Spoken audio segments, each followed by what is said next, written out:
I thought my husband was my protector, my knight in shining armor. Then a single envelope revealed the truth. He wasn't building me a castle, but a gilded cage, and he'd just signed its demolition papers. The day I married Mark, he leaned in close during our first dance and whispered in my ear, "I'll always protect you." At the time, I thought it was the most romantic thing I'd ever heard. I melted into his arms, convinced I'd found my knight in shining armor. It took me 7 years to realize he didn't mean he'd protect me from the world. He meant he'd protect me from myself, from my own thoughts, my own ambitions, my own independence. He wasn't building a castle for me. He was building a cage, albeit a very beautiful gilded one. It started subtly, as these things always do. He took over the finances because, as he put it with a charming smile, "You're a creative soul, darling. Leave the boring numbers to me." Soon my salary from the art gallery was deposited directly into an account I couldn't access. He gave me an allowance on a debit card he reloaded weekly. It felt strange at first, like I was a teenager again, but he insisted it was for our future, for investments, for building our empire. I wanted to believe him. Then came my friends. He found fault with every single one of them. My best friend, Chloe, was too wild and a bad influence. My work colleague, Sarah, was clearly jealous of our life.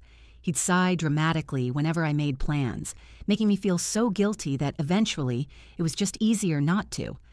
My world shrank until it consisted of him, our pristine home, and the carefully curated social events he deemed acceptable. I'd given up my job 2 years ago at his insistence to focus on making our house a home and to be ready when we decided to start a family. I was a bird with clipped wings, and I hadn't even noticed until the cage door slammed shut. The first tremor of the earthquake that would shatter my life arrived in a plain, cream-colored envelope, tucked between a glossy magazine and a bill for the landscaper. It wasn't addressed to Mark, or to me, or even to both of us. It was addressed to current resident. My hands trembled as I opened it. The letterhead was from a bank I didn't recognize. The words swam before my eyes, cold and clinical. Notice of intent to foreclose. I blinked, certain I was misreading. Foreclose? On our house? The house that was, according to Mark, paid off years ago with a windfall from one of his early investments. We were secure. We were untouchable. That was the foundation of his promise, wasn't it? My eyes scanned the document, and that's when I saw it. The loan wasn't just on our primary residence. It was a consolidated debt package, bundled with 2 other properties I had never even heard of. And the signature at the bottom of the original loan agreement, a blurry photocopy included in the paperwork, was not mine. It was my name, in a sloppy, rushed imitation of my cursive, next to Mark's confident scrawl. He had forged my signature. He had tied me to a mountain of debt without my knowledge. All while I was at home arranging flowers and planning dinner parties, playing the role of the perfect, clueless wife. I waited for him in the living room that evening, the letter sitting on the polished mahogany coffee table between us like a bomb. When he walked in, he was all smiles, loosening his tie and dropping a kiss on my head. "Tough day, babe?" he asked, heading for the bar cart. I just stared at the letter. He followed my gaze, and his smile didn't falter, but it changed. It became something tight and annoyed. "What's this?" he asked, picking it up. He scanned it, and for a fleeting second, I saw a flicker of panic in his eyes before it was replaced by a look of weary condescension. He tossed the letter back on the table. "Oh, for God's sake, Amelia. You weren't supposed to see that. It's just a clerical error, a mix-up at the bank. I'll handle it." He tried to wave it away, as if it were a parking ticket, as if he hadn't just gambled away our entire life. That's when the years of quiet compliance inside me evaporated. The woman he had so carefully constructed, the docile, agreeable wife, was gone. A clerical error, Mark? My voice was low, shaking with a rage I didn't know I possessed. Does a clerical error involve forging my signature on loans for properties I don't even know exist? His face hardened. The charming mask fell away, revealing the cold, hard arrogance beneath. "You don't understand business, Amelia. It was a strategic move, a leverage play. I was going to tell you when it paid off. You're being hysterical over nothing." Hysterical. That was his favorite word for me. Any emotion I displayed that wasn't adoration was hysteria. My hands clenched into fists at my side. Our home is in foreclosure, Mark. We're going to lose everything." He took a step towards me, his voice dropping into that familiar, patronizing tone. "I am not going to lose anything. It's a temporary cash flow issue. You need to calm down and trust me to fix the mess you've found." He was blaming me for opening the mail, my own mail. I took a deep breath, and the words came out clear and steady, forged in the fire of his betrayal. "No, I'm done trusting you. We're done. And from now on, we'll talk through my lawyer." The silence that followed was deafening. He stared at me as if I just started speaking in a foreign language. Then, a slow, ugly smile spread across his face, and he started to laugh. It wasn't a real laugh. It was a harsh, barking sound filled with derision. "Your lawyer," he sputtered, wiping a fake tear from his eye. "Oh, Amelia, that's rich. That's absolutely adorable. And who, pray tell, is going to pay for this phantom lawyer of yours? You don't have a dime to your name that I didn't give you. Every account is in my name, every asset under my control. You have nothing." He was right, and the cold reality of it hit me like a physical blow. But I didn't let my expression crack. I just held his gaze. Seeing my resolve, his amusement curdled back into anger. "Fine," he spat, pulling out his phone. "You want to play with lawyers? Let's play." He dialed a number, his eyes locked on mine. "Arthur, hey, it's Mark. Yeah, a bit of a domestic issue. My wife is she's having a moment. Thinks she wants a divorce." He listened for a moment, then chuckled. "Yeah, she's throwing around words like lawyer. It's cute. Look, can you come to the house tomorrow morning? Say 10 o'clock? I want you to explain to her in very simple terms what her position is, which is to say, she has no position." He ended the call and slid the phone back into his pocket, his smile a triumphant sneer. "There, my lawyer, Arthur Graves. He's the best and the most ruthless in the city. He'll be here at 10. I expect you to be presentable." He walked out of the room, leaving me standing there, shaking not with fear, but with a terrifying, newfound sense of purpose.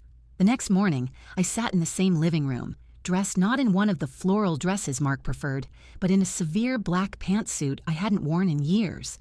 I'd spent the night awake, gathering every piece of paper, every statement, every bit of evidence I could find. It wasn't much, but it was a start. Mark sat opposite me, sipping his coffee, looking completely relaxed. He was in his element, about to watch his high-priced shark tear me to shreds. Exactly at 10, the doorbell chimed. Mark's smirk widened. "Showtime," he murmured. I walked to the door and pulled it open. Standing on our porch was a man who looked like he was carved from granite. He was tall, impeccably dressed in a charcoal gray suit with sharp eyes that seemed to see right through you. He was everything I had feared. "Mr. Graves," I said, my voice even. "Arthur Graves," he replied, his tone clipped and professional. He offered a curt nod and stepped inside, his gaze sweeping over the opulent foyer. Mark stood up, beaming. "Arthur, good to see you. Thanks for coming on such short notice. This is my wife, Amelia, the one I told you about." Mr. Graves turned his piercing gaze from Mark to me. He looked at my face, at the dark circles under my eyes, at the resolute set of my jaw. Then he looked at the folder of documents clutched in my hand. His professional mask didn't slip, but for a fraction of a second, I saw something shift in his eyes, a flicker of something. It wasn't pity, it was interest. The heavy front door clicked shut behind him, sealing the three of us in the quiet, suffocating tension of the room. "Sit down, Amelia," Mark said, gesturing to the armchair opposite the sofa with a proprietary air. It was a command, not an invitation. He wanted me positioned like a naughty child in the principal's office. I ignored him and remained standing by the fireplace, my folder held against my chest like a shield. Arthur Graves' eyes followed the small act of defiance, his expression unreadable. He sat on the edge of the sofa, placing a slim leather briefcase on the coffee table, not opening it. He was observing, assessing. Mark, oblivious, launched into his performance. "Arthur, thank you again for coming. Look, this is all just a ridiculous misunderstanding. Amelia here," he said with a condescending chuckle, "got a bit of alarming mail and has jumped to the worst possible conclusion. She doesn't have a head for numbers, never has. I handle everything to make her life easier, and she's twisting that into some kind of, well, I don't even know what." He leaned forward conspiratorially. Honestly, I think it's hormones premenopausal nonsense. She's convinced herself of this fantasy where I've ruined us, and now she's talking about divorce, lawyers. It's a mess. I need you to just explain the legal reality to her, that everything is structured to protect our assets, that she is perfectly safe, and that this tantrum has no legal legs to stand on. Mr. Graves listened to Mark's entire monologue without a single twitch. His gaze was fixed on my husband, calm and penetrating. When Mark finished, expecting a nod of agreement, the lawyer simply turned his head and looked at me. "Mrs. Evans," he said, his voice a low baritone, even and devoid of emotion. "Your husband says you have some concerns. What are they?" It was the first time in years a man in my husband's orbit had asked for my perspective without already assuming the answer. I took a steadying breath and walked to the coffee table, placing my folder on the polished wood. I opened it. "My first concern, Mr. Graves, is this," I said, sliding the foreclosure notice across the table. "It states our primary residence. This house is collateral on a consolidated loan that is in default. My husband told me this house was paid in full." Arthur picked up the notice, his eyes scanning it quickly. Mark scoffed. "I already told you it's a leverage strategy. You wouldn't understand." Arthur ignored him. His eyes were still on me. "And my second concern," I continued, my voice gaining strength, "is this." I pushed the copy of the loan agreement towards him, my finger pointing to the signature line. "That is not my signature. I have never seen this document before yesterday. I have never heard of the 2 other commercial properties listed as assets in this portfolio. He signed my name, tying me to millions of dollars in debt without my consent." A thick, heavy silence descended on the room. Mark's face was turning a blotchy red. "That's a lie. She was there. She just doesn't remember. She's confused," he blustered.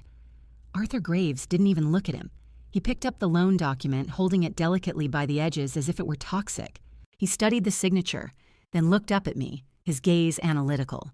"Do you have an example of your actual signature, Mrs. Evans?" I had anticipated this. I pulled out our marriage certificate, which I'd retrieved from the safe Mark thought I didn't know the code to. I laid it next to the loan document. The 2 signatures were night and day. Mine was a fluid, practiced loop.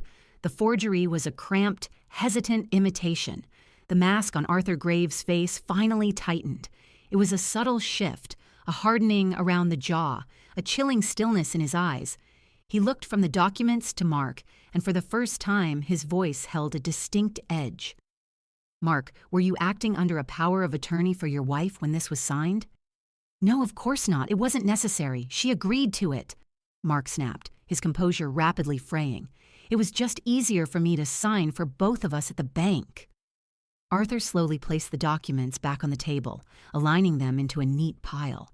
He stood up, his tall frame seeming to suck all the air out of the room. Mark looked up at him, a flicker of uncertainty finally appearing in his eyes. "Well, are you going to explain things to her?" Mark demanded, his voice a little too loud. "Are you going to tell her she has no case?"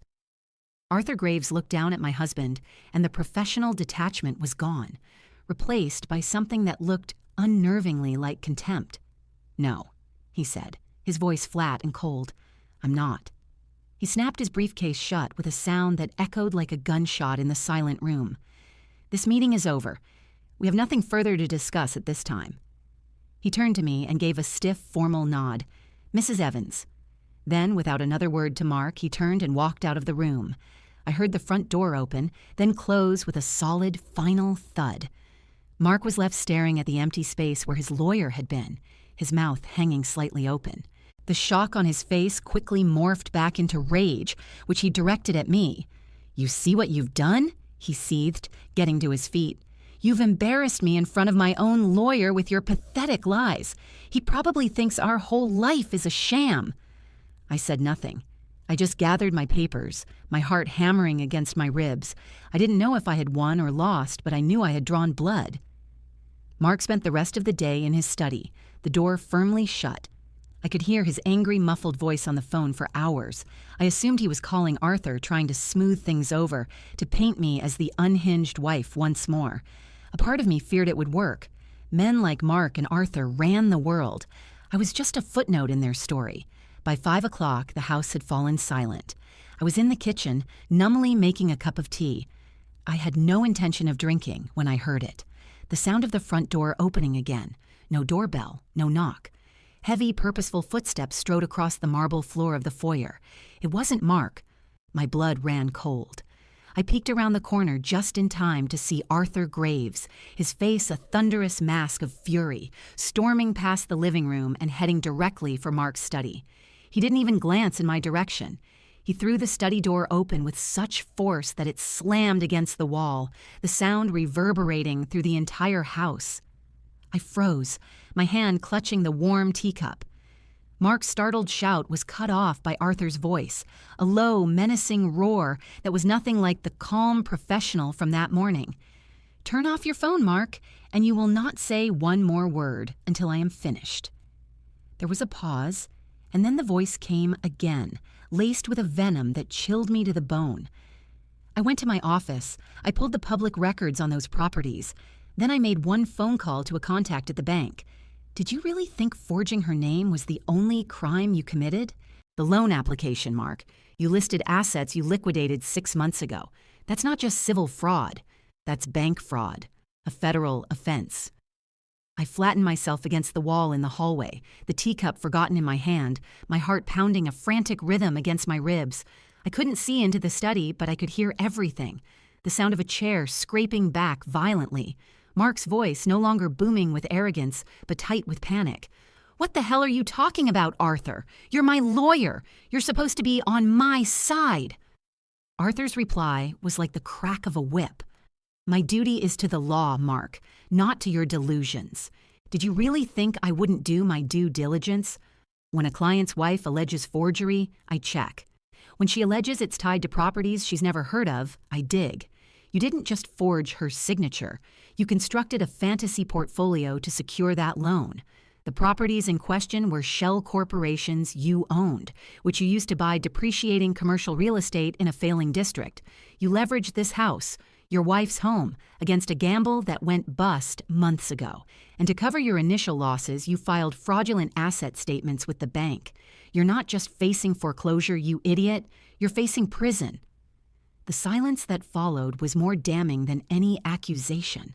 I could picture Mark's face, the color draining from it, the confident smirk replaced by the slack-jawed terror of a man whose carefully constructed world was imploding. When he finally spoke, his voice was a desperate rasp. "It was a bridge loan, a temporary fix. The market was supposed to rebound. I can fix it.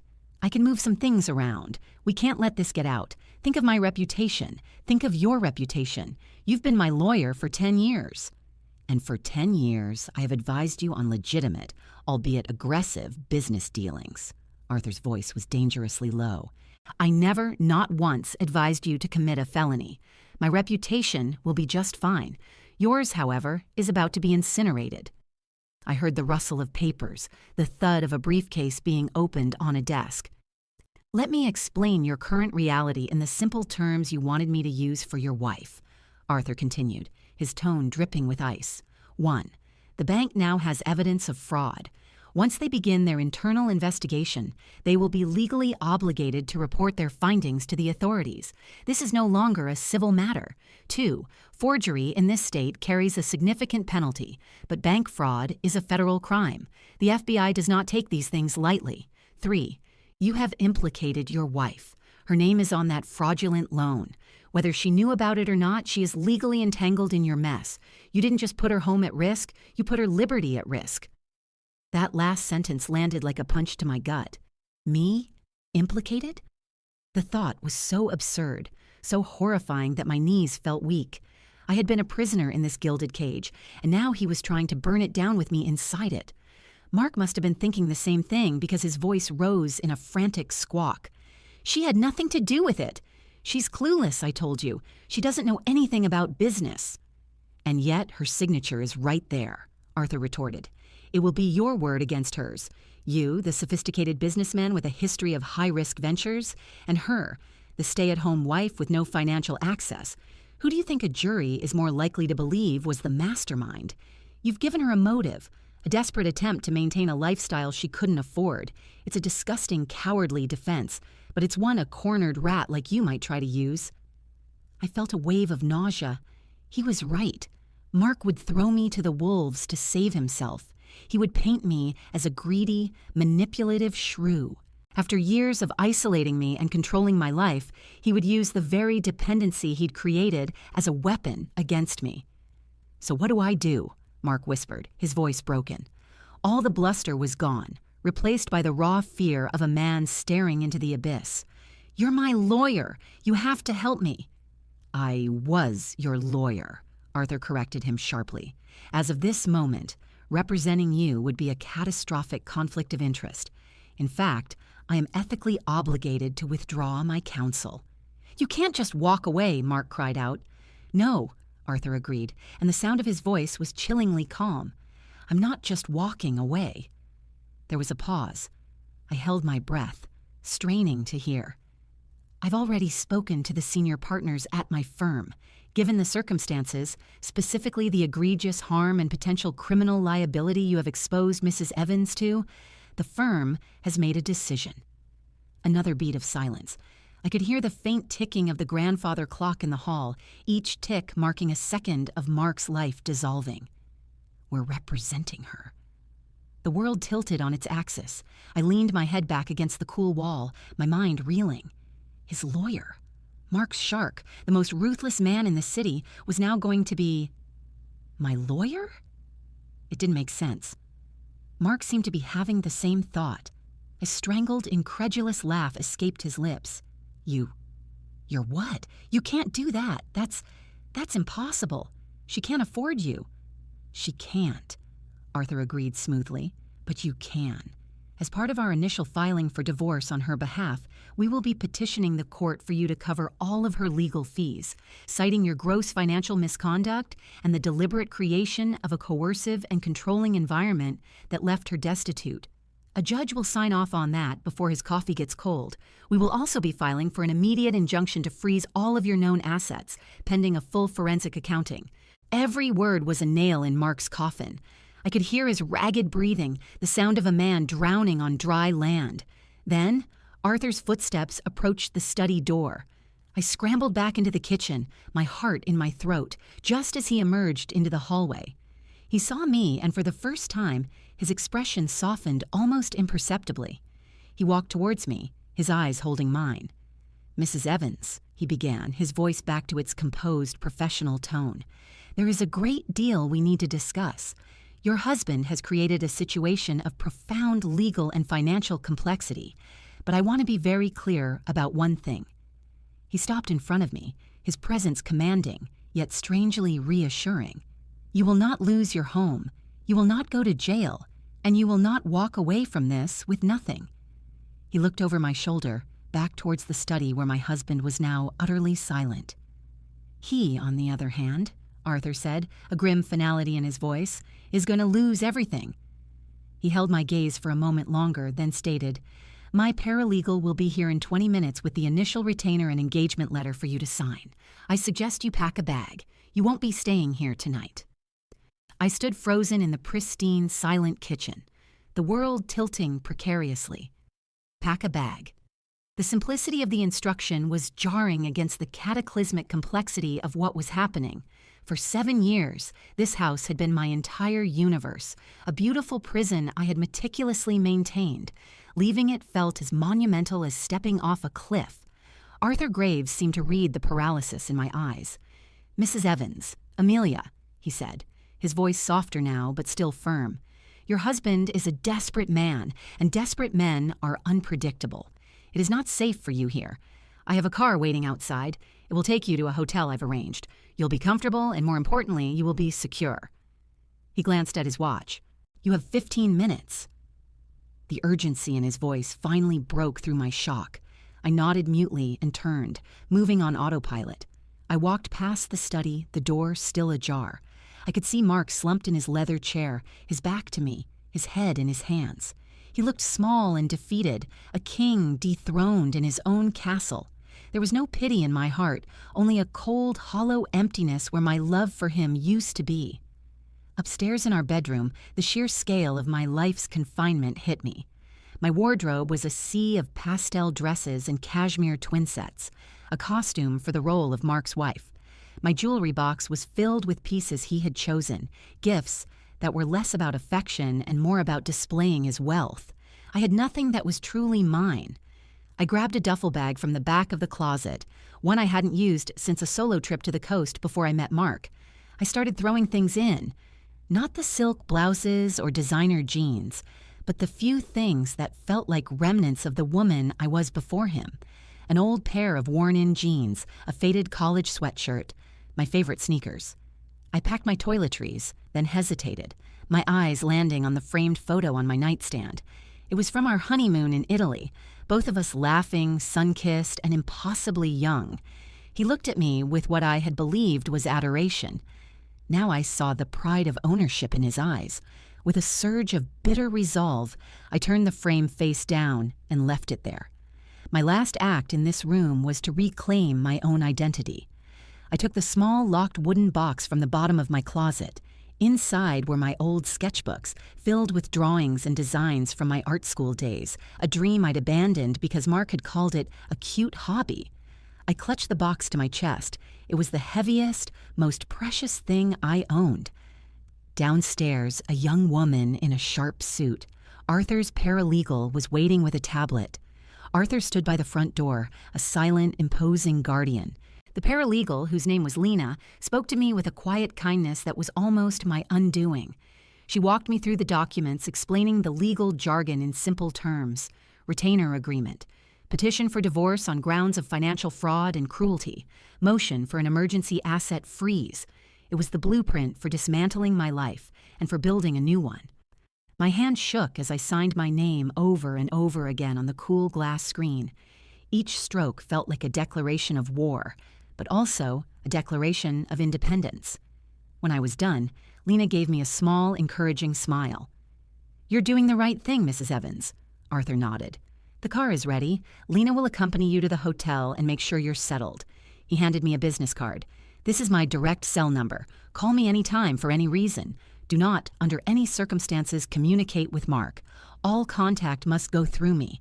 Do you understand?" I nodded, the words catching in my throat.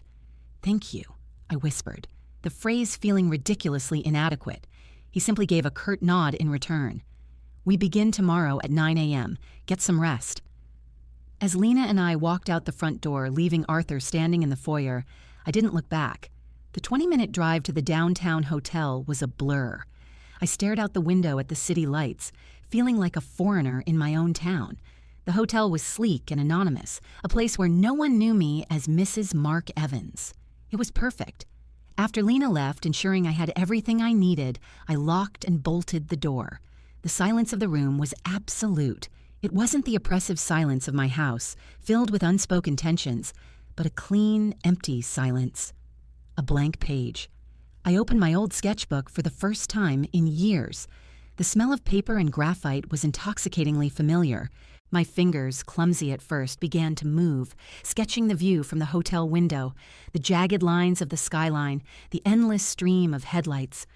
I drew for hours, losing myself in the lines and shadows, feeling a part of myself I thought was long dead, slowly flicker back to life.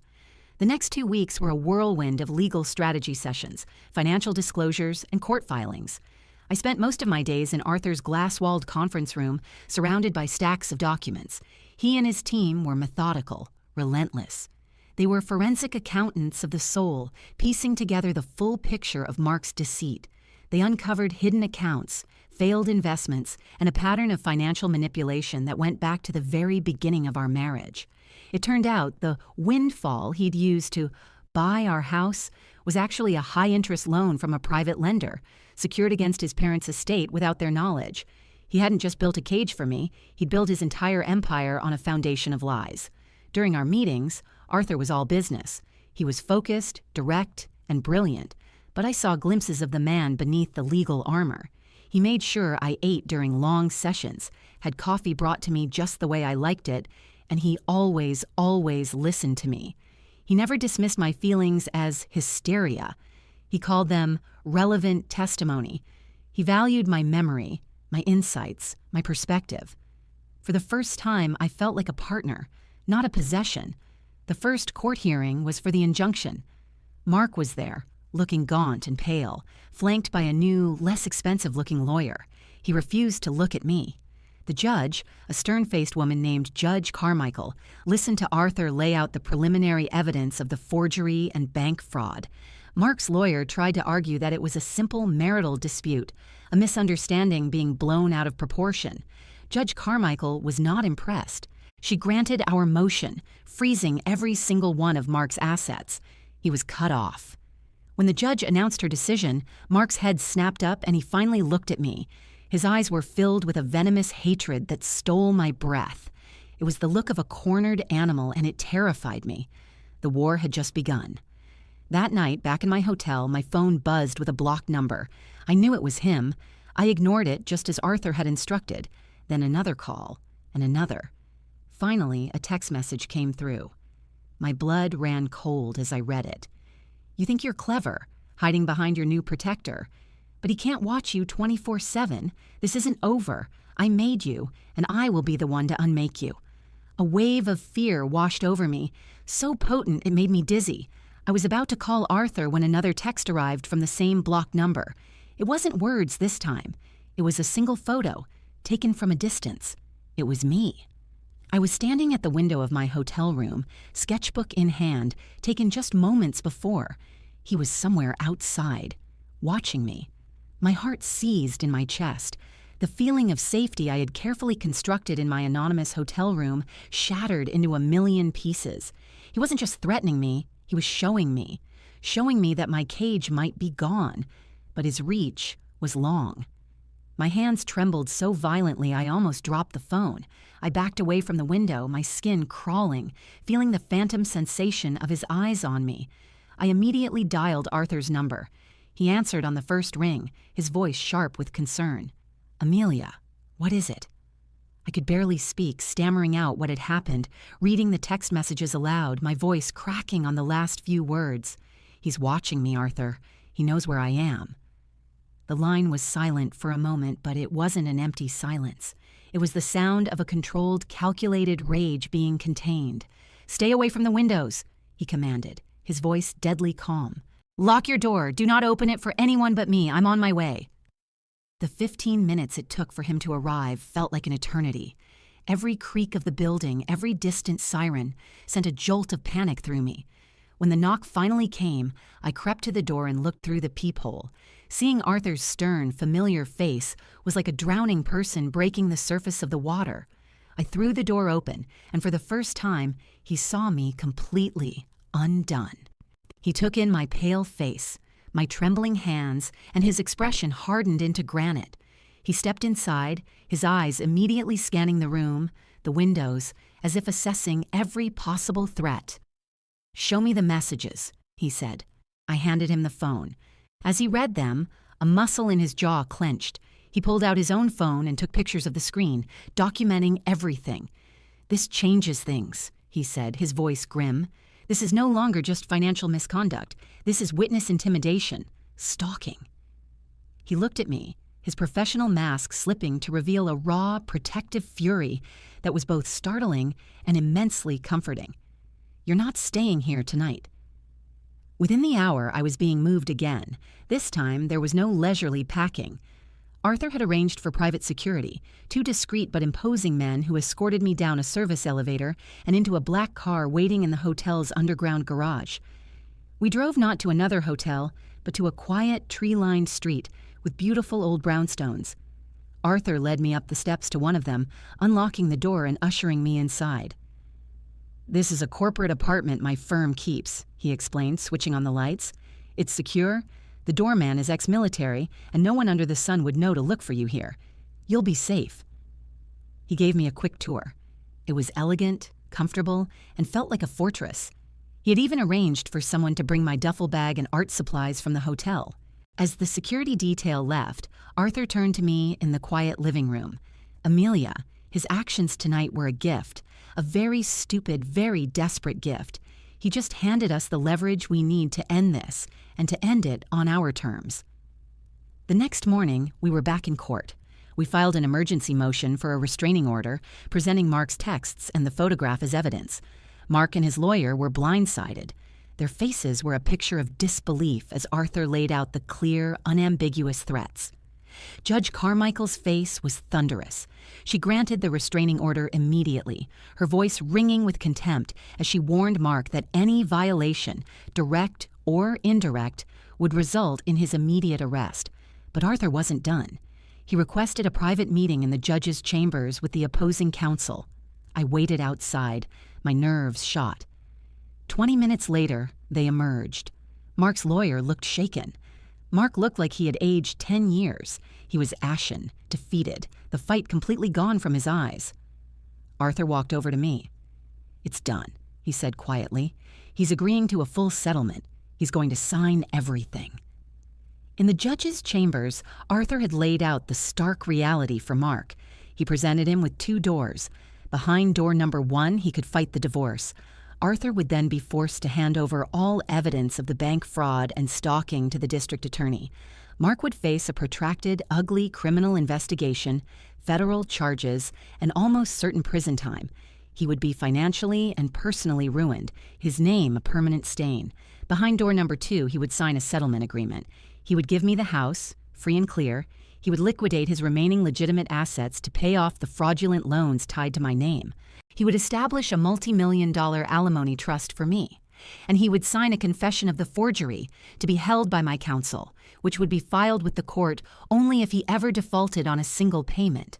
In exchange, while the bank would still pursue its own civil claims against him, I would not press criminal charges. He chose door number 2. It wasn't mercy. It was a calculated checkmate. Arthur had ensured that Mark's punishment wasn't a few years in prison, after which he might rebuild his life. His punishment was the complete and total demolition of the empire he had built on lies, leaving him with nothing but his reputation in tatters and a mountain of debt. He was stripped of the wealth and status he valued above all else. He was unmade. A month later, I stood in the living room of my house. My house. The deed was solely in my name, the fraudulent loans paid off. The oppressive weight of Mark's presence was gone, replaced by a light, airy silence that felt like freedom. I had sold off most of the opulent, impersonal furniture and was slowly replacing it with pieces that felt like me. My sketchbooks were open on the new coffee table. After the settlement was finalized, I had one last conversation with Arthur in his office. "He'll never bother you again," he said, his tone absolute. "He has far too much to lose." I looked at this man who had, in a few short weeks, become my anchor in the storm. "Arthur, I don't know how to thank you." He simply smiled, and for the first time it was a genuine, warm smile that reached his eyes. "You already have, Amelia. Watching you find your strength has been thanks enough." We stood there for a moment, a different kind of silence between us, one filled with unspoken potential. He walked me to the elevator, and as the doors were closing, he said, "I hear the new exhibit at the City Gallery is exceptional. Perhaps you'd allow me to take you once you're settled." It wasn't a lawyer speaking. It was a man. And for the first time in a very long time, I smiled a real, hopeful smile back. "I'd like that very much," I said just as the doors slid shut. I had my house, my freedom, and my future. And for the first time, I felt like I was the one who was truly being protected.